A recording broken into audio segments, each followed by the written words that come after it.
Salut Martin.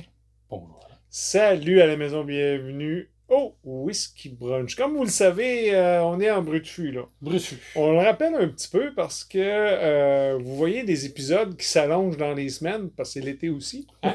Tant qu'on veut. On prend Puis on est tout habillés pareil, mais c'est juste parce que on filme 4-5 capsules de whisky le même soir. Ça, c'est notre premier de ce soir. De ce soir, ouais. Puis ils vont se disposer à travers les prochaines semaines, puisque les vacances seront. Seront, hein? C'est ça, tout ça. Voilà. Fait que, Martin, on est encore l'été.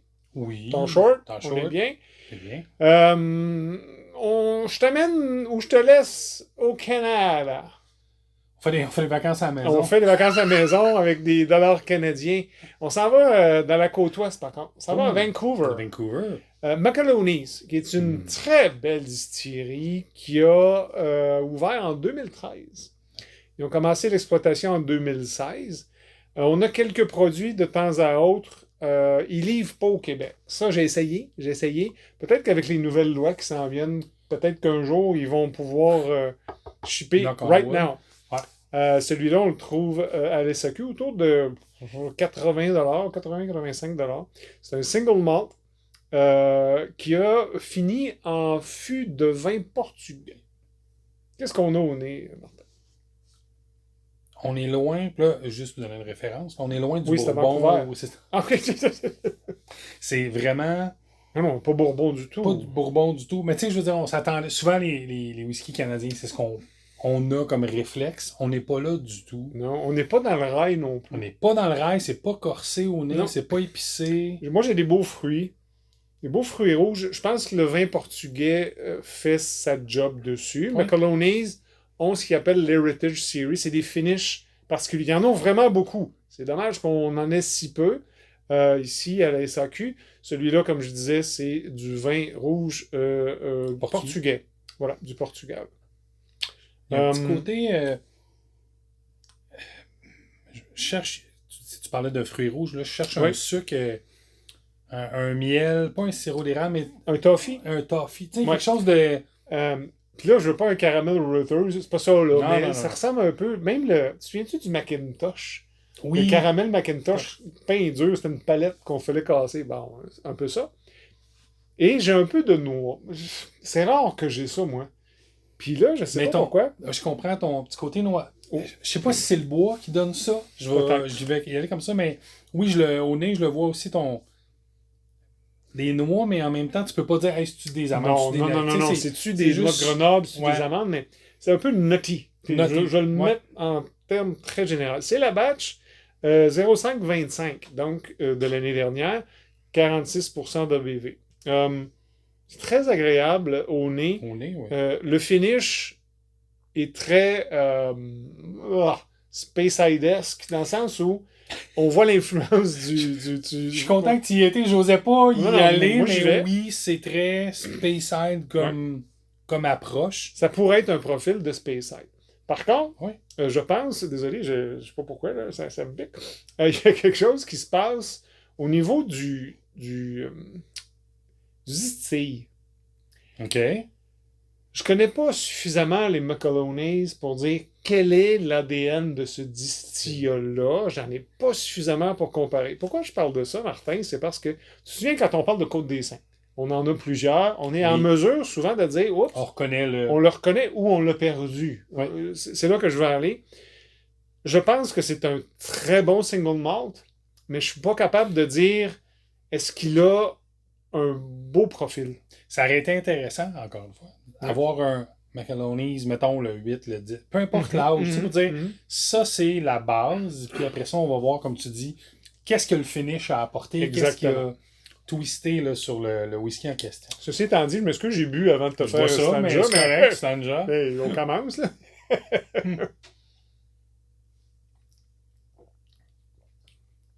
Par contre, en bouche, c'est très, très bon. Des belles épices. Ouais, hein? Non, je suis... Comment je peux dire ça? Son 46, il est intéressant. Il est pas mal plus punché. Plus punché. On pourrait dire un 48, un 50, un 52. Voilà. Il fait très bien son boulot. Et là, je suis content parce que je trouve, au goût, que le fruit est moins là. L'influence du casque me semble moins présent. Je retrouve plus, là je dis, les fins d'éthanol, les fins d'alcool. Exactement. Ouais. Moi j'aime bien, je trouve qu'il y a un fini boisé intéressant en fond de palais. Là. Je vais y retourner. Moi, il est plus métallique. OK, tu vas dans le métallique. Ouais. Tu sais, des fois, on parle de nos branches de bois là, qu'on mange nos roches. T'sais, là, j'ai comme une cuillère que je laisse, puis qu'à un moment donné, c'est juste le métal qui goûte les vieilles cuillères, là, pas les nouvelles cuillères. Mais c'est très léger. J'ai une belle petite épice en fin. À la fin, je sais pas ce que c'est. C'est pas une cannelle, je dirais peut-être de noix de muscade. C'est pas poivré. J'y retourne.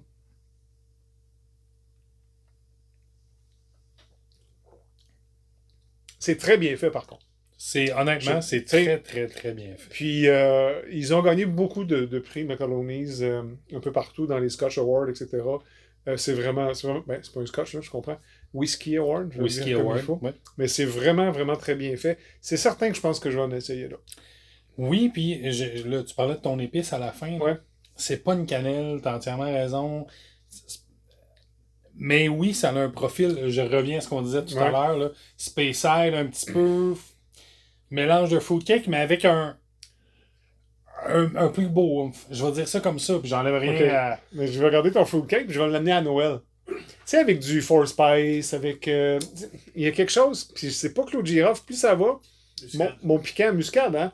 Eric est juste là avec nous, encore une fois. Et muscade, noix de muscade, Moi, je suis toujours au champ gauche. J'ai même un petit piment d'Espelette. Tu sais, un piment léger, tranquille. Tantôt, je t'ai parlé de poivre. Fait que je suis comme mitigé. J'étais un peu... mais c'est très, très, très bien fait. Très, très, très bien fait, ouais. Je pense que c'est quelque chose qu'ils ont bien réussi. J'ai hâte de voir parce qu'ils ont beaucoup de produits. Vraiment beaucoup de produits. Tu peux en acheter 3, 4, 5, 6, 7. Facile. Non, ils en font vraiment beaucoup. Ils en font beaucoup. C'est super intéressant. C'est certain que je vais revisiter ça d'une façon ou d'une autre. Si les nouvelles lois entre les provinces vont être signées, je pense que le Québec était... C'est le seul qui n'a pas signé encore. Il n'a pas signé. Il y a une entente de le faire, mais c'est pas fait encore. Ce qui serait une très belle chose. Probablement qu'à la SAQ, une fois de temps en temps, il y en a. Mais très, très beau produit. McAloney's, je ne sais pas s'il y a ça, l'autre côté de piscine. C'est une bonne question. Cousin breton, on se fie encore sur vous. C'était notre premier whisky de la soirée. Martin, on passe ça. On commence tranquille. Un petit tranquille. J'ai des petites surprises pour toi. On va prendre ça. C'est encore ma fête. C'est encore. Hey, ça va faire vos fêtes, les gars. Là. À un moment donné, là. Ça peut être mon tour. C'est encore loin. Encore loin. Et on va le fêter, celui-là aussi. On espère que vous avez apprécié. Laissez-nous un commentaire si vous connaissez ça. Sinon, ben, si vous en connaissez d'autres aussi, peut-être, d'autres McAloney's, parce que je sais effectivement qu'ils ont beaucoup partagez vos commentaires. de bons produits. Cheers!